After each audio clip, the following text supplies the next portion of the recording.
Hello everyone, स्वागत है आप सभी का आपके अपने यूट्यूब चैनल पैरामेडिकल कोचिंग वाला में, जहां पर हम बीएससी नर्सिंग के जो क्लासेस हैं, जो भी उनके प्रीवियस ईयर पेपर्स हैं, वो हम क्या करवा रहे हैं, सॉल्व करवा रहे हैं।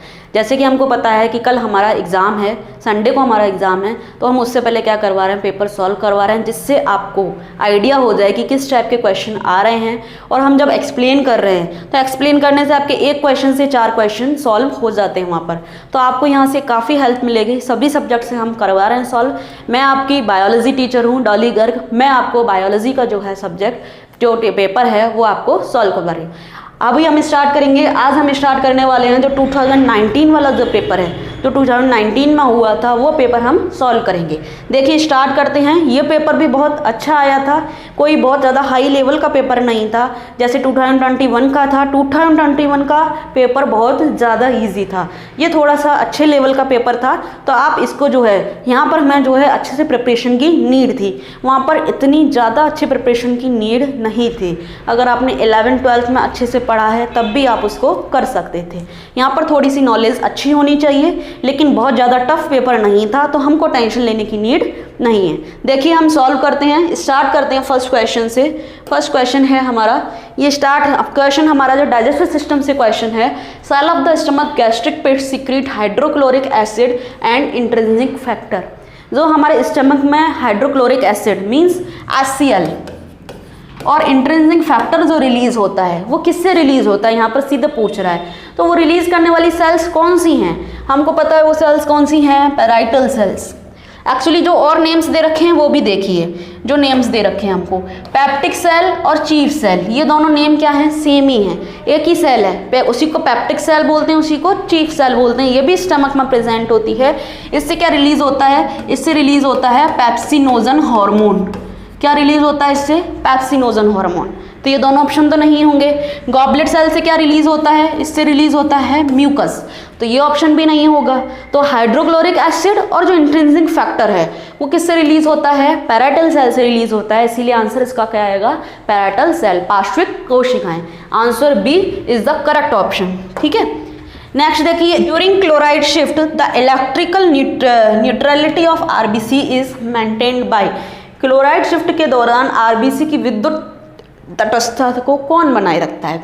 एक्चुअली जब आरबीसी में क्लोराइड शिफ्ट होता है तो क्या ट्रांसफर होता है, एक तो होते हैं बाइकार्बोनेट्स, क्या ट्रांसफर होते हैं, बाइकार्बोनेट और प्लस क्लोराइड आयन, ये चीज़ होती है ट्रांसपोर्टेड। तो इसमें होता क्या है, एक्चुअली इसमें क्या होता है, जब पूछ रहा है विद्युत तटस्थता को बनाए रखने के लिए क्या होता है, Cl- जो है यानी कि क्लोराइड आयन है, हमारे प्लाज्मा में से कहाँ जाते हैं, इरिथ्रोसाइट। इरिथ्रोसाइट आरबीसी का ही नाम है, आरबीसी के अंदर की ओर जाते हैं। तो देखते हैं ऑप्शन क्या है यहाँ पर।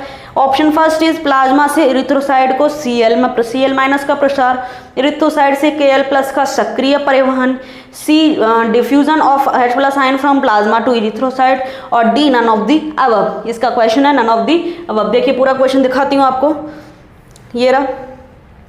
तो इसका आंसर क्या आएगा हमारा, जैसा कि मैंने अभी आपको एक्सप्लेन किया था, यहाँ पर क्या होता है, बाइकार्बोनेट और कैल्शियम आयंस, जो क्लोरीन आयंस जो होते हैं, उनका क्या होता है, ट्रांसपोर्टेशन। और जब इसकी जो है इलेक्ट्रिकल न्यूट्रलिटी बनानी होती है तो क्लोराइड आयंस बाहर से अंदर की ओर आते हैं। तो इसके लिए इसका आंसर क्या आएगा, option A is correct for that question. Clear है सभी को, बहुत अच्छा क्वेश्चन था, इजी क्वेश्चन था, कोई बड़ी बात नहीं है इस क्वेश्चन में। ऐसी नेक्स्ट क्वेश्चन है, वो भी अच्छा है, इओसिनोफिल्स के बारे में पूछ रहा है वो, कि क्या होता है इओसिनोफिल्स से। देखिए ईसिनोफिल्स से क्या होता है, अब इसके बारे में हमको करेक्ट ऑप्शन ढूंढना है यहाँ से। इसमें ईसिनोफिल्स कहाँ पर प्रेजेंट होते हैं, हमारे ब्लड में प्रेजेंट होते हैं। इसमें क्या है, 2 से 7 लोब होते हैं, नहीं, गलत दे रखा है। ईसिनोफिल्स में ओनली कितने होते हैं, 2 ही होते हैं, 2 से 7 लोब नहीं होते। संक्रमण के खिलाफ सुरक्षा के लिए जिम्मेदार है, नहीं, संक्रमण के खिलाफ सुरक्षा के लिए क्या जिम्मेदार होता है, WBC जिम्मेदार होता है। एलर्जी के प्रतिक्रिया, बिल्कुल सही, यह आंसर आएगा अपना। एलर्जी के प्रति क्या करता है, ईओसिनोफिल्स प्रतिक्रिया करता है। जैसे कि कोई बाहर से एलर्जन आया तो हमको एलर्जी जो हो रही है वो किससे होती है, ईओसिनोफिल्स के थ्रू होती है। यानी कि एलर्जी के प्रति जिम्मेदार कौन होता है, वो जिम्मेदार होता है ईओसिनोफिल्स। क्लियर है यहाँ तक सभी को। तो इसका आंसर क्या आएगा, सी इसका आंसर आएगा। ये भी बहुत अच्छा क्वेश्चन था, इजी क्वेश्चन था। ठीक है, नेक्स्ट देखिए, नेक्स्ट भी बहुत इजी क्वेश्चन है ऐसे ही। हेनले लूप, जो हेनले लूप हम कहाँ पर प्रेजेंट होता है, हेनले लूप प्रेजेंट होता है नेफ्रॉन में, और नेफ्रॉन किसकी इकाई है? किडनी की, गुर्दे की इकाई होती है नेफ्रॉन। तो देखिए आपको डायग्राम बना देती हूँ एक बार। ये ग्लोमेरुलस और जो मेलपीजियन ट्यूब्यूल्स हो गया, ये आपका पीसीटी, देन हेनले लूप, ये डीसीटी एंड कलेक्टिंग डक्ट। इसी तरीके से होती है इसकी स्ट्रक्चर। हेनले लूप, ये pin like, hairpin like जो स्ट्रक्चर है ये क्या होती है? हेनले लूप होती है। अब पूछ रहा है ये हेनले लूप से किस चीज़ का अवशोषण होता है? किसका अवशोषण होता है हेनले लूप से? पोटेशियम, ग्लूकोज, यूरिया और Na+। हमको यहाँ से सीधे सीधे दिख रहा है, ये काम यहाँ नहीं होता है, यहाँ ये पीसीटी डीसीटी में होता है। ग्लूकोज तो होता ही नहीं यहाँ पर, यूरिया भी नहीं होता यहाँ पर काम। यहाँ किसका अवशोषण होता है? यहाँ सोडियम का अवशोषण होता है। सोडियम का अवशोषण कहाँ पर होता है? इस हेनले लूप में। ये होता है हमारा हेनले लूप।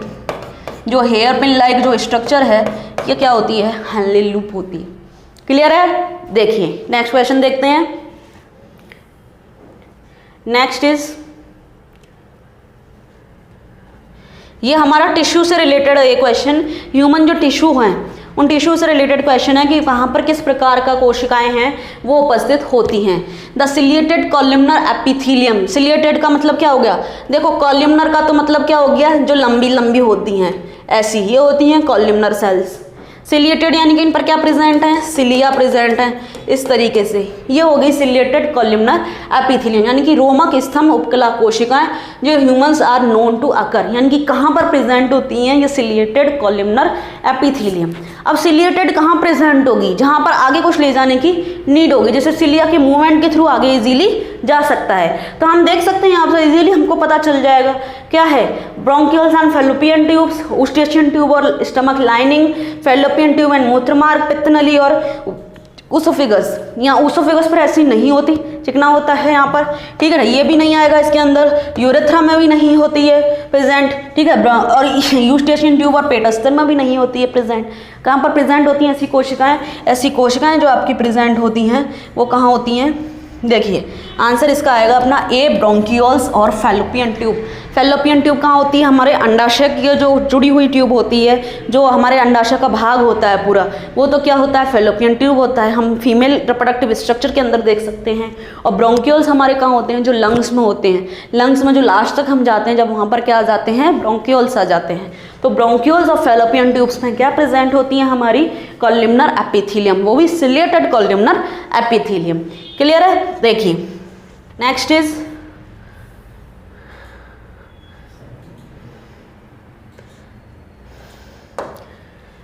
हाँ ये बहुत इजी क्वेश्चन है।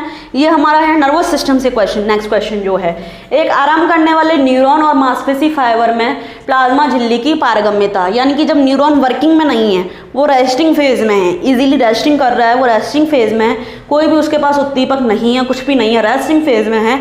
तो रेस्टिंग फेज में उसमें किस चीज़ का क्या होता है? आदान प्रदान होता है, यह बताना है हमको।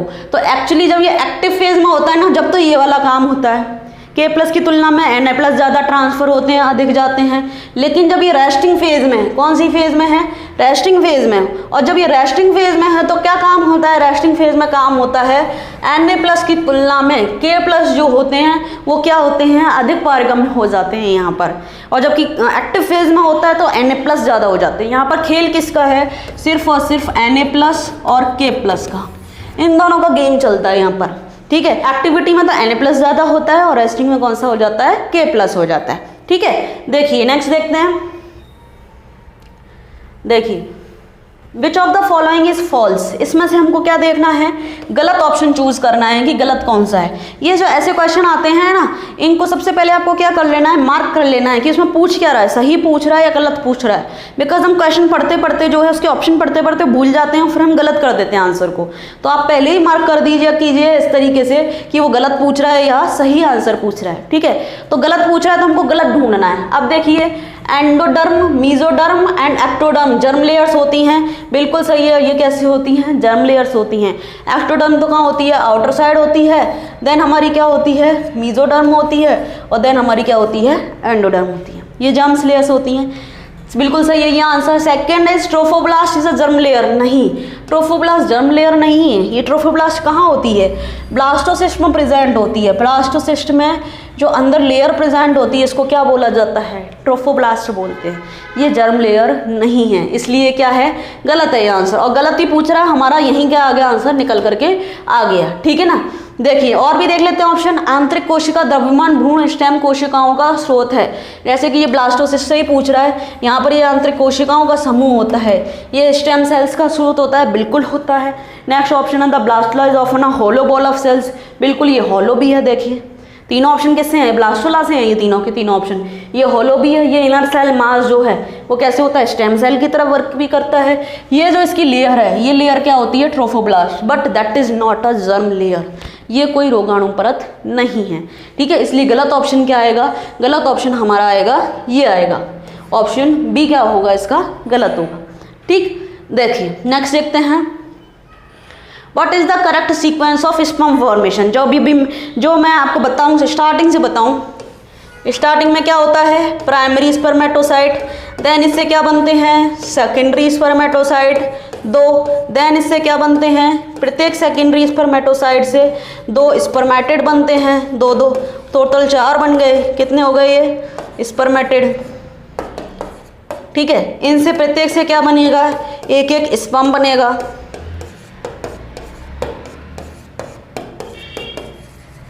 अब लगा लें हम इसको। ठीक है, लाइन से लगाने के लिए पूछ रहा है कि शुक्राणु निर्माण का सही क्रम क्या है। इसके अकॉर्डिंग हम क्या कर सकते हैं? इसको लगा सकते हैं। अब देखिए कहाँ से स्टार्ट होगा।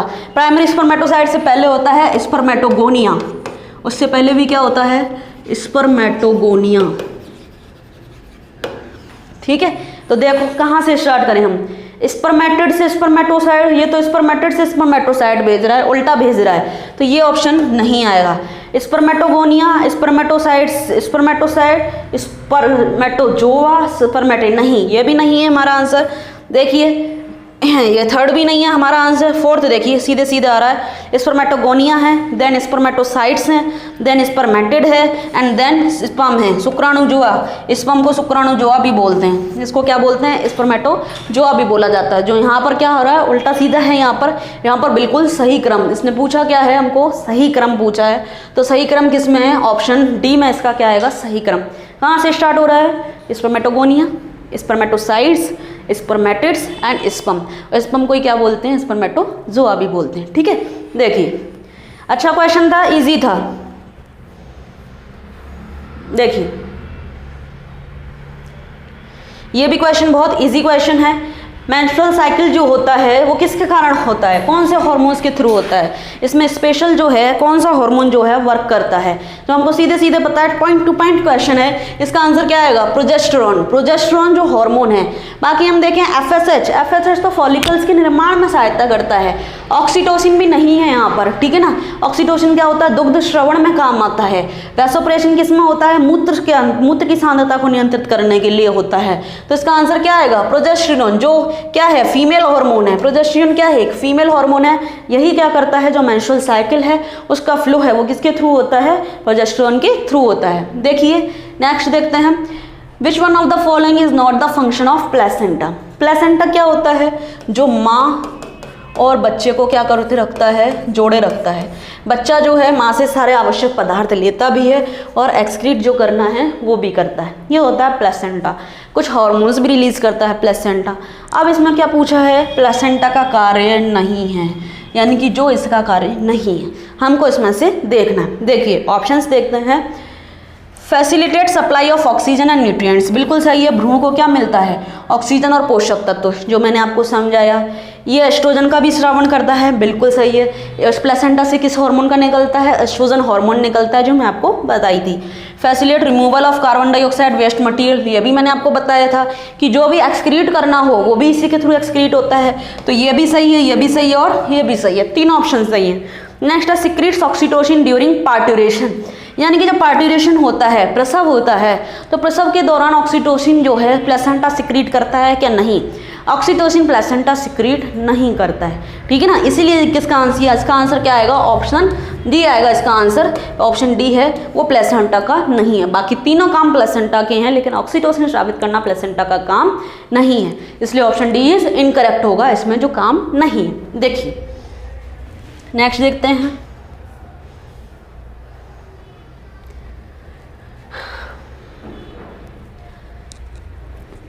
ये भी बहुत अच्छा क्वेश्चन है, ये जेनेटिक्स से क्वेश्चन है, जहाँ म्यूटेशन होते हैं। The movement of gene from one linkage group to another, एक से दूसरे में, एक लिंकेज समूह से दूसरे में जीन की गति को क्या बोला जाता है, ठीक है ना। जेनेटिक्स क्वेश्चन है, हम बोलेंगे उससे भी क्वेश्चन बोल सकते हैं हम इसको डिवीजन से, माइटोसिस और मियोसिस जो हम पढ़ते हैं, ये क्वेश्चन वहाँ से भी है। यानी कि क्या हो रहा है, लिंकेज समूह से दूसरे जीन की गति, ये दो क्रोमोसोम हैं, दो क्रोमोसोम आपस में क्या हो रहे हैं, क्रॉस हो रहे हैं। यानी कि एक दूसरे में क्या किया है इन्होंने, जो क्रोमोसोम्स हैं, जो जीन्स हैं, उनको क्या किया है, ट्रांसफर किया है। तो एक दूसरे में जीन्स के ट्रांसफर होने की प्रक्रिया, सेगमेंट्स ट्रांसफर होने की प्रक्रिया क्या बोली जाती है, क्रॉसिंग ओवर बोली जाती है। क्या बोली जाती है, इसको बोलते हैं हम क्रॉसिंग ओवर। सीधे सीधे पता चल रहा है। इन्वर्जन का तो मतलब क्या होता है, वो उल्टा होके लग जाता है। डुप्लीकेशन क्रोमोसोम में एक और जो और खंड है वो डबल जुड़ जाता है। एंड ट्रांसलोकेशन, अनुवादन, ट्रांसलोकेशन नहीं, दैट इज ट्रांसलेशन, अनुवादन का मतलब क्या होता है, जैसे एमआरएनए से प्रोटीन का बनना, वो क्या होता है, अनुवादन। इसलिए इसका आंसर क्या आएगा, क्रॉसिंग ओवर। क्लियर। देखिए नेक्स्ट, एलील्स, बहुत इजी क्वेश्चन है। एलील्स तो सबको पता है, ये क्या होते हैं एलील्स, सब जानते हैं अच्छे से। किसके अंदर पढ़ते हैं हम इसको, हैं, हम इसको पढ़ते हैं जेनेटिक्स के अंदर। सबसे पहले हम यही पढ़ते हैं, एक तो हम पढ़ते हैं जीन के बाद हम क्या पढ़ते हैं, एलील पढ़ते हैं। क्योंकि जो हम जोड़े में लिखते हैं ना, इस तरीके से ये लिखते हैं हम, ये लिखते हैं हम, ठीक है, ये लिखते हैं, ये क्या हैं, एलील्स हैं। तो एलील्स होते क्या हैं, डिफरेंट फिनोटाइप होते हैं क्या, नहीं, ये तो नहीं होता। ट्रू ब्रीडिंग होमोजाइगस, नहीं, होमोजाइगस भी नहीं होते। Different molecular forms of genes, no. ये कैसे होते हैं, ये हेटेरोजाइगोट्स होते हैं। एलील्स क्या होते हैं, हेटेरोजाइगोट, इनके टू टाइप्स के जो होते हैं, टू टाइप्स ऑफ जीन एक ग्रुप बनाते हैं, दैट इज क्या होता है, एलील होता है। इसलिए इसका आंसर क्या आएगा, आंसर इसका भी आंसर क्या होगा, डी होगा, हेटेरोजाइगोट्स होगा। ये पेपर भी कोई बहुत ज़्यादा टफ नहीं आया था, 2021 वाला तो खैर बहुत ज़्यादा ही ईजी था, और ये वाला भी सही था, क्वेश्चन टफ नहीं थे इसके अंदर, ठीक है ना। ये देखिए और भी इजी क्वेश्चन आया, सबसे इजी क्वेश्चन है जो क्वेश्चन आपके पास आए हैं, ये दोनों ही क्वेश्चन बहुत इजी क्वेश्चन है। Question is HIV that cause AIDS first start destroying. HIV जो होता है सबसे पहले किसको डिस्ट्रॉय करता है, जो HIV का जो वायरस होता है, HIV जो वायरस है वो सबसे पहले किसको डिस्ट्रॉय करता है, ये पूछ रहा है। यहाँ पर क्वेश्चन आपको घुमाने के लिए है।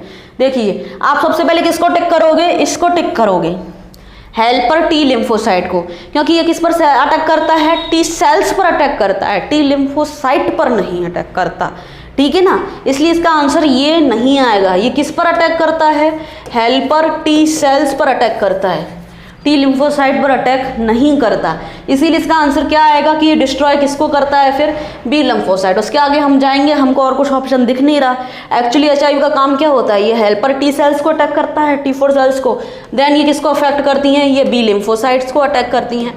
जैसे बी लिम्फोसाइट क्या नहीं कर पाती, एंटीबायोटिक्स नहीं बना पाती, एंटीबॉडीज नहीं बना पाती है, तो ये इनडायरेक्टली क्या करता है, अफेक्ट करता है। लेकिन यहाँ पर हेल्पर टी सेल ऑप्शन नहीं है, ऑप्शन क्या है, टी लिम्फोसाइट, इसलिए ये इसका आंसर नहीं आएगा। आंसर क्या आएगा इसका, बी लिम्फोसाइट्स।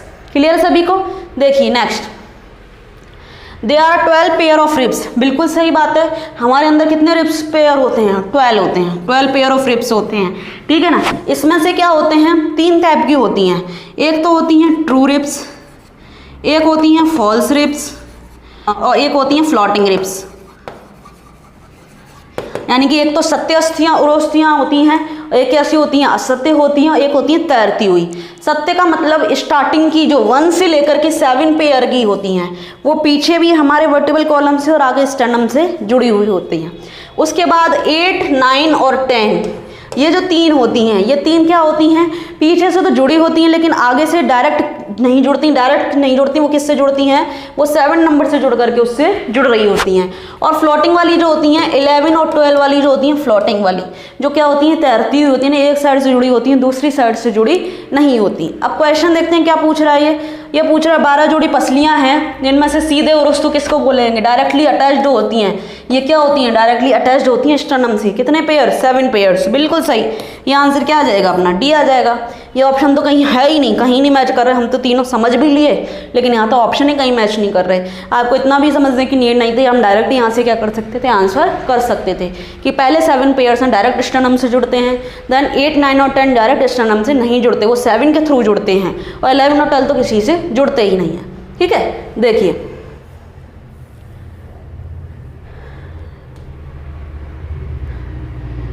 नेक्स्ट देखिए, according to the amount and distribution of yolk in eggs of amphibians. इसमें किसका पूछा है, अंडे में जर्दी की मात्रा और वितरण के अनुसार उभयचरों के अंडे कैसे होते हैं। एम्फीबियंस में कौन आता है, जैसे कि फ्रॉग्स है, ये किस में आता है, एम्फीबियन। एम्फीबियन यानी कि जो जल में भी रहता है और थल पर भी रहता है, दोनों जगह जो रहता है, उसके अंडे कैसे होते हैं, योग की मात्रा और उसके वितरण के आधार पर। मात्रा के आधार पर तो कैसे होते हैं, मीजोलैसेटल होते हैं, यानी कि कैसी होती है इनमें, जान तो ना तो बहुत ज़्यादा कम होती है मात्रा, ना बहुत ज़्यादा होती है। ठीक है, तो एक तो क्या हो गया, मीजोलैसेटल। मीजोलैसेटल यहाँ तो है नहीं, ये ऑप्शन हम हटा दें, यहाँ भी है, ये दोनों में से हो सकता है। फिर देखते हैं वितरण के अनुसार पूछा है उसने। वितरण के अनुसार क्या होता है, जो फ्रॉग है यानी कि उभयचर है, उभयचर के अंडे में एक ही कॉर्नर पर क्या होता है, ये प्रेजेंट होता है, पूरे में समान रूप से फैला हुआ नहीं होता। यानी कि कैसा होता है, टीलो का मतलब होता है एक पॉइंट पर प्रेजेंट होता है, इस तरीके से। ठीक है, तो ये आइसोलैसेटल नहीं होता, आइसो यानी कि पूरे में बिखरा हुआ, पूरे में समान रूप से व्यवस्थित होता है, नहीं, इसमें ऐसा नहीं होता, इसलिए ये वाला ऑप्शन नहीं आएगा। हमारा ऑप्शन क्या आएगा, सी आएगा करेक्ट, मीजोलैसेटल एंड टीलोलैसेटल, यानी कि मध्य मात्रा होती है, ना बहुत कम होती है ना बहुत ज़्यादा होती है, और टीलोलैसेटल इनकी एक सिरे पर क्या होता है, पी तक एकत्रित होता है। ठीक है, देखिए नेक्स्ट क्वेश्चन है, संतुलन में संबंधित संवेदी अंग। आप यहाँ से सीधे सीधे देख सकते हैं, संतुलन कौन कराता है, संवेदी अंग। संवेदी अंग कौन कौन से, हमारे आँख, नाक, कान, ये क्या है, हमारे संवेदी अंग हैं। अब देखिए आँख जो है ये हमारा संतुलन करती है क्या, नहीं, आँख कोई संतुलन नहीं करती, सिर्फ आँख से हमको क्या होता है, दिखाई देता है, आँख से संतुलन नहीं होता। मेडुला ऑब्लांगेटा जो है, मेडुला ऑब्लांगेटा यहाँ प्रेजेंट होता है हमारे नेक पर, ये भी कोई संतुलन नहीं करता। नेजल चैम्बर, नाक के द्वारा भी कोई संतुलन नहीं होता। संतुलन किसके द्वारा होता है, हमारा जो कान है ना, ये सुनने का भी काम करता है, संतुलन का भी काम करता है। एक्चुअली जो इनर ईयर होता है, 3 पार्ट होते हैं इसके, आउटर, मिडिल और इनर। इनर ईयर होता है, वहाँ पर एक फ्लूइड होता है जिसका नाम है लैब्रिंथ, जैसे क्या बोलते हैं, लैब्रिंथ बोलते हैं। ये किसका काम करता है, संतुलन का काम करता है। इसीलिए जो संतुलन से संबंधित जो अंग होगा वो कौन सा होगा, कान होगा। हमें अगर नहीं पता है ना, तब भी हम इस क्वेश्चन का आंसर इजीली निकाल सकते हैं कि आंख से कोई संतुलन नहीं हो रहा, नाक से कोई संतुलन नहीं हो रहा, मेडुला ऑब्लांगेटा से कोई संतुलन नहीं हो रहा, तो संतुलन में फिर काम कौन आ रहा है, आंतरिक कान आ रहा है। आंतरिक कान काम में आता है। अगर आंतरिक कान ऑप्शन ना देकर आपको कान दिया होता ओनली ऑप्शन, तो भी वो ऑप्शन सही होता। ठीक है, नेक्स्ट देखते हैं। अभी एक टर्म पूछी है यहाँ पर, देखिए, उच्च मृत्यु दर के लिए जनसंख्या में तेजी से गिरावट, rapid decline in population due to high mortality rate. ये किसकी वजह से होता है, किसकी वजह से होता है, ये काम होता है जनसंख्या क्रैश की वजह से तो होगा। पॉपुलेशन एकदम से इतनी ज़्यादा बढ़ रही है, इतनी ज़्यादा बढ़ रही है पॉपुलेशन, देन क्या होगा, हाई मोर्टेलिटी रेट हो रही है।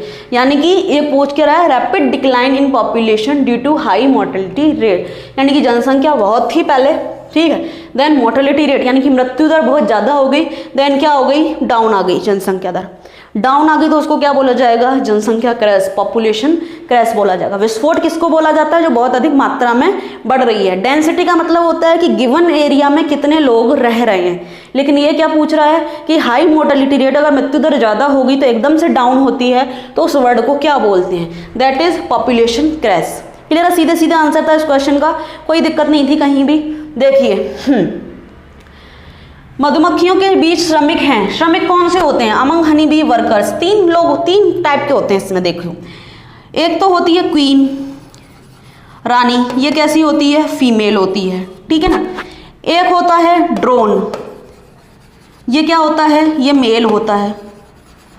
और एक होते हैं वर्कर यानी कि श्रमिक, श्रमिक भी कैसे होते हैं, श्रमिक भी फीमेल होते हैं, श्रमिक भी कैसे होते हैं, फीमेल होते हैं सारे के सारे श्रमिक। मेल तो ओनली क्या होता है, इनके अंदर ड्रोन होता है जिसको बोलते हैं मेल। बाकी क्वीन और जो वर्कर्स हैं वो कैसे होते हैं, श्रमिक होते हैं। ये आंसर यहाँ गलत लग गया है, तो इसका आंसर अपना क्या आएगा, फीमेल आएगा। नर भी नहीं होते, नर व मादा भी नहीं होते, उभयलिंगी ऐसा कोई वर्ड ही नहीं आता इसके अंदर तो, ठीक है। देखो तो ये क्या आएगा इसका आंसर, फीमेल। सभी वर्कर्स जो होते हैं, श्रमिक जो होते हैं, उनका काम क्या होता है, सारा वो छत्ता संभालना, बच्चों की देखभाल करना, शहद इकट्ठा करना, उनको खाना खिलाना, सुरक्षा करना, ये सारे काम इन श्रमिकों के होते हैं। क्वीन क्या करती है, क्वीन सिर्फ अंडे देती है, ठीक है। और ड्रोन क्या करता है, ड्रोन सिर्फ शुक्राणु देने का काम करता है। तो जो श्रमिक हैं, श्रमिक ओनली कैसे होते हैं, फीमेल्स होते हैं, लेकिन ये कैसे होते हैं, बंधे होते हैं, स्टेराइल, यानी कि ये क्या नहीं करते, प्रजनन नहीं करते। प्रजनन सिर्फ और सिर्फ क्वीन एंड ड्रोन करते हैं, वर्कर्स प्रजनन नहीं करते, बट सारे कैसे होते हैं, फीमेल होते हैं, ठीक है। बहुत ईजी क्वेश्चन था, अच्छा क्वेश्चन था। देखिए ये भी क्वेश्चन बहुत अच्छा है, प्लाज्मिड डीएनए, सबको पता होगा ये बात तो, है ना। प्लाज्मिड डीएनए क्या होता है, जो भी सेल है, सेल में वैसे तो डीएनए प्रेजेंट होता ही है, उसके अलावा जो एक्स्ट्रा डीएनए जो प्रेजेंट होता है, जिसको हम क्या बोलते हैं, प्लाज्मिड बोलते हैं। अब प्लाज्मिड डीएनए के बारे में पूछा है कि क्या सही है, देखो extra nuclear gene of bacterial cell, बिल्कुल यही बात मैंने आपको बताई है कि डीएनए के अलावा एक्स्ट्रा मटेरियल प्रेजेंट है, उसको क्या बोलते हैं, प्लाज्मिड डीएनए होता है। Best vector DNA for rDNA technology, बिल्कुल सही है। जब हम बायोटेक में यूज़ करते हैं तो बायोटेक में वेक्टर के रूप में, वाहक के रूप में सबसे बेस्ट होता है जो प्लाज्मिड होता है, वो सबसे बेस्ट होता है, ठीक है। Third is working as a endosymbiont, bacterial cell में एंडोसिम्बायंट के रूप में कार्य करता है, बिल्कुल बैक्टीरियल सेल में हम उसको एंटर करवा सकते हैं, इजीली काम कर सकता है ये, तो ये भी इसका ऑप्शन सही है। तो इसके ऑप्शन सभी क्या आ जाएंगे, सही आ जाएंगे। ऑल ऑफ द अबव क्या होगा, सही होगा प्लाज्मिड डीएनए का। अगर आप इसको ध्यान से पढ़ेंगे ना तो आप इजीली कर पाएंगे इस क्वेश्चन को, कोई आपको ये नहीं है कि आपको पता ही हो, आप इजीली कर पाएंगे अगर आपको जरा सा भी पता है कि प्लाज्मिड क्या होता है, ठीक है। देखिए next, which one of the following is are used as a green manures, यानी कि हरी खाद के रूप में किसको उपयोग किया जाता है। हरी खाद मतलब जो क्या करे, उर्वरकता बढ़ाए, ऐसे पादप जो क्या करें, उर्वरता बढ़ाने का काम करें, उनको हम क्या बोलेंगे, हरी खाद बोलेंगे। तो ये सारे के सारे जो पादप दे रखे हैं ना, ये सारे के सारे उर्वरता बढ़ाने का काम करते हैं। क्रोटोलेरिया जेनेसिया भी करता है, ठीक है। मेलिलोस परविफ्लोरा भी करता है, ट्राइफोलियम भी करता है। तीनों के तीनों प्लांट क्या करते हैं, उर्वरता बढ़ाने का काम करते हैं, और हरी खाद के रूप में इनको क्या किया जाता है, यूज़ किया जाता है। इसलिए ऑप्शन क्या आएगा इसका, ऑप्शन डी इसका क्या होगा, करेक्ट ऑप्शन होगा, ठीक। देखिए नेक्स्ट देखते हैं, नेक्स्ट क्वेश्चन देखिए। हाँ ये थोड़ा सा ऐसा क्वेश्चन है जो अगर किसी को नहीं आता है, जिसने नहीं पढ़ा हुआ तो वो ये क्वेश्चन नहीं कर पाएगा। क्वेश्चन क्या है देखते हैं, पौधों से प्राप्त प्राकृतिक कीटनाशक कौन से हैं। प्राकृतिक कीटनाशक कौन से होते हैं, अज़ेडिरेक्टा, रेटिनोन एंड पायरेथ्रम एंड सिनेरेन, ये सारे के सारे होते हैं, ठीक है। अब इसमें इस क्वेश्चन में ऐसा कुछ भी नहीं है कि हमको कुछ समझने वाली चीज़ हो, ऐसा कुछ भी नहीं है इस क्वेश्चन में। एक्चुअली क्या ये पॉइंट टू पॉइंट क्वेश्चन है, जिसने पढ़ा है उसको आएगा, जिसने नहीं पढ़ा है वो ये क्वेश्चन नहीं कर पाएगा। लेकिन अगर आपने पढ़ा भी है ना, जरा सा भी पढ़ा है तो आपको याद आ जाएगा और आप कर सकते हैं। तो ये तीनों जो हैं वो क्या होते हैं, पादप में पादप से निकलने वाले प्राकृतिक प्रतिरोधक कीटनाशक हैं, अज़ेडिरेक्टा, रेटिनोन एंड पायरेथ्रम एंड सिनेरेन, ये सारे के सारे होते हैं। इसलिए इसका आंसर क्या आएगा, डी, ऑप्शन डी। क्लियर है। देखिए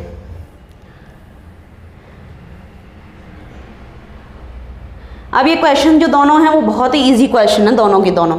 देखो, उच्च आणविक भार के हाइड्रोकार्बन को संचय करने वाले प्लांट को क्या कहते हैं। जो उच्च आणविक भार वाले हाइड्रोकार्बन हैं उनको संचय करने वाले प्लांट्स को क्या कहा जाता है, पेट्रोप्लांट। सीधे सीधे जैसे हम देखते हैं कैलोट्रोपिस है, क्या होता है वो, पेट्रोप्लांट्स होता है कैलोट्रोपिस जो है। तो क्या आएगा इसका आंसर आएगा पेट्रोप्लांट्स, क्योंकि जो उच्च आणविक भार वाले हाइड्रोकार्बन है वो क्या से कौन से पदार्थ होते हैं, वो पेट्रो पदार्थ होते हैं वो, तो उसमें कौन सा आ जाएगा अपना, पेट्रोप्लांट आएगा, ठीक है। देखिए next question, in which climate shifting cultivation takes place. Actually इस क्वेश्चन में पूछ क्या रहा है, इस क्वेश्चन में पूछ रहा है कि स्थानांतर परिवर्तन खेती। एक्चुअली क्या होता है, शिफ्टिंग कल्टिवेशन क्या होती है, एक जगह जो है खेती की पहले, ठीक है, फिर इस जगह को छोड़कर कहाँ चले गए, दूसरी जगह चले गए, वहाँ पर जाकर फिर क्या करने लग गए, खेती करने लग गए। इसको क्या बोला जाता है, शिफ्टिंग कल्टिवेशन बोला जाता है। अब ये किस प्रकार की जलवायु में की जाती है वो हमको देखना है, टुंड्रा, इक्वेटोरियल, कूल टेम्परेचर और ट्रॉपिकल क्लाइमेट है। ये कौन से टाइप कंडीशन की जाती है? इक्वेटोरियल। इक्वेटोरियल का मतलब क्या है? ये देखिए, ये हमारा अर्थ है। अर्थ में सेंटर में क्या प्रेजेंट है? इक्वेटर, भूमध्य रेखा, उसके ऊपर कर्क रेखा, नीचे मकर रेखा, देन ऊपर 66.5, देन नीचे 66.5, that is 90 degree and that is 90 degree. ये कंडीशन है। सेंटर वाली क्या है? 0 डिग्री, जो भूमध्य रेखा है। इस रीजन को हम क्या बोलते हैं? इक्वेटोरियल रीजन बोला जाता है। इसी रीजन में कैसी खेती होती है? शिफ्टिंग कल्टीवेशन है। वो कौन से रीजन में होता है? इक्वेटोरियल रीजन में हमारा शिफ्टिंग कल्टीवेशन होता है। ठीक है, देखते हैं नेक्स्ट। देखिए, बहुत ही इजी क्वेश्चन है ये, सबसे ज़्यादा इजी क्वेश्चन है जो दोनों के दोनों जो क्वेश्चन हैं इस पेपर के। निम्नलिखित में से राजस्थान में आमतौर पर पाए जाने वाले औषधीय पौधे, हमको ऐसा हो ही नहीं सकता कि हमको ये औषधीय पौधे पता ही ना हो, हमको ये सारे पता होंगे। एक तो कैपरस डेसिडेरा, प्रोसोपिस सिनेरेरिया, टिकोमेला अंडुलेटा। प्रोसोपिस सिनेरेरिया किसको बोलते हैं हम? खेजड़ी को, जो क्या है हमारा राज्य वृक्ष भी है। टिकोमेला अंडुलेटा किसको बोला जाता है? रोहिड़ा को, जो हमारा क्या है? राज्य पुष्प भी है। ठीक है, और कैपरस डेसिडेरा, ये तीनों के तीनों कैसे हैं? औषधीय पौधे हैं। इसलिए इसका आंसर क्या आएगा? Option D. ये सबको पता होगा, मुझे पता है अच्छे से, है ना। नेक्स्ट देखिए, बीजांड न्यूसेलस पॉलीएम्ब्रियोनी किसे बोला जाता है? यानी कि ये क्या बोल रहा है कि बीजांड जो है बहुभ्रूणता क्या होती है? देखिए, बीजांड बहुभ्रूणता, बहुभ्रूणता का मतलब क्या है? एक से ज़्यादा भ्रूण का बनना। क्या बनना? एक से ज़्यादा भ्रूण या एम्ब्रियो का बनना, उसे क्या बोलेंगे? बहुभ्रूणता बोलेंगे। ठीक है, ये किस में होता है? हमने अच्छे से पढ़ा हुआ, हमारा 12th क्लास का जो सेकंड चैप्टर है उसमें है ये। बीजांड बहुभ्रूणता किस में होती है? संतरे में भी होती है, नींबू में भी होती है, आम में भी होती है। इसलिए इसका आंसर क्या आएगा? इसका आंसर डी आएगा। डी ऑप्शन इज करेक्ट, सभी होंगे इसके। इसीलिए मैंने आपको बोला था कि ये दोनों जो क्वेश्चन है सबसे ईजी क्वेश्चन थे इस पेपर के। ठीक है ना। देखिए नेक्स्ट देखते हैं। हाँ, ये भी बहुत अच्छा क्वेश्चन था। अगर आपको साइंटिस्ट का नेम पता है तो आप कर सकते हो। देखिए, who discovered the apomixis. Apomixis का मतलब क्या होता है? पहले तो हमको ये पता होना चाहिए। एपोमिक्सिस में ना तो गैमीट का निर्माण होता है, ठीक है ना, गैमीट फॉर्मेशन भी नहीं होता और फ्यूजन भी नहीं होता। ये दोनों ही प्रोसेस नहीं होती। मियोसिस भी नहीं होता, गैमीट फॉर्मेशन नहीं होता, फ्यूजन नहीं होता। डायरेक्ट ही जो है क्या होता है? डेवलपमेंट होता है। इसको देने वाला था विंकलर। सबसे पहले तो आपको आंसर बताती हूँ, उसको देने वाले कौन थे? विंकलर थे। अब देखिए और साइंटिस्ट भी देख लीजिए। स्वान हमको पता है, स्लीडन स्वान ने क्या दिया था? कोशिका सिद्धांत दिया था। रॉबर्ट हुक ने किसकी खोज की थी? कोशिका की खोज की थी। और जो ओसवाल्ड टिप्पो हैं, इन्होंने क्या दिया था? इन्होंने क्लासिफिकेशन दिया था। जो क्लासिफिकेशन है, इनका क्लासिफिकेशन मिलता है। ठीक है, तो स्लीडन एंड स्वान ने कोशिका सिद्धांत दिया था, रॉबर्ट हुक ने कोशिका की खोज की थी, विंकलर ने एपोमिक्सिस की खोज की थी, ओसवाल्ड टिप्पो जो है उन्होंने क्लासिफिकेशन दिया हुआ है। तो एक क्वेश्चन से यहाँ कितने क्वेश्चन हो जाते हैं हमारे? 4 क्वेश्चन हो जाते हैं। देखिए नेक्स्ट देखिए, ये भी बहुत इजी क्वेश्चन है। ये हमारा किससे रिलेटेड है? ये हमारा फिजियोलॉजी से रिलेटेड क्वेश्चन है। जो जल वाला जो भाग है वहाँ से। मृदा जल कितने प्रकार का होता है? ये होता है 4 प्रकार का। कौन कौन सा होता है? एक तो होता है सतही जल, जो सतह पर उपस्थित होता है। एक होता है भूगर्भीय जल, जो कहाँ है? नीचे की ओर उपस्थित है। एक होता है केशिकातु जल, जो कणों के क्या होता है? बीच बीच में उपस्थित होता है। एक होता है संग्रही जल, जो क्या हो जाता है? स्टोर हो जाता है जा करके। तो बहुत सारे जल के टाइप हैं। मतलब जल के टाइप क्या होते हैं? मेनली 4 होते हैं। उनमें सबसे अच्छा जो यूज आता है जो पादप के, वो कौन सा यूज आता है? केशिकातु जल जो है वो सबसे ज्यादा यूज आता है पादप के, बाकी जल यूज नहीं आते। इसलिए जल का कौन से प्रकार होते हैं? मृदा जल के 4 प्रकार होते हैं। अब देखिए इसमें नेक्स्ट में पूछ लिया किस प्रोसेस के थ्रू सबसे अधिक अवशोषण होता है जल का। अगर वो ये पूछता कौन सा जल अवशोषण होता है तो हम बता देते केशिकातु। उसने पूछा क्या है? अधिक जल का अवशोषण किस विधि के द्वारा होता है? कौन सी विधि के द्वारा हो रहा है? ऑस्मोटिक एब्जॉर्प्शन, एक्टिव एब्जॉर्प्शन, अंतःचूषण और निष्क्रिय अवशोषण। ऑस्मोटिक एब्जॉर्प्शन एक्टिव, यानी कि यहाँ पर तो क्या मिलेगी? यहाँ पर जो है हमको एनर्जी चाहिए। निष्क्रिय अवशोषण सबसे ज्यादा होता है निष्क्रिय से, बिना ऊर्जा के। स्टार्टिंग से जो जाता है रूट से होते हुए, रूट हेयर से होते हुए जब अंदर तक जाता है वो निष्क्रिय अवशोषण होता है वहां तक जाने के लिए। इसलिए सबसे ज्यादा किसके द्वारा होता है अवशोषण? निष्क्रिय अवशोषण। कोई एनर्जी की जरूरत नहीं होती, किसी एनर्जी की जरूरत नहीं है, उसको बोलते हैं पैसिव एब्जॉर्प्शन। ठीक है, देखिए नेक्स्ट देखते हैं।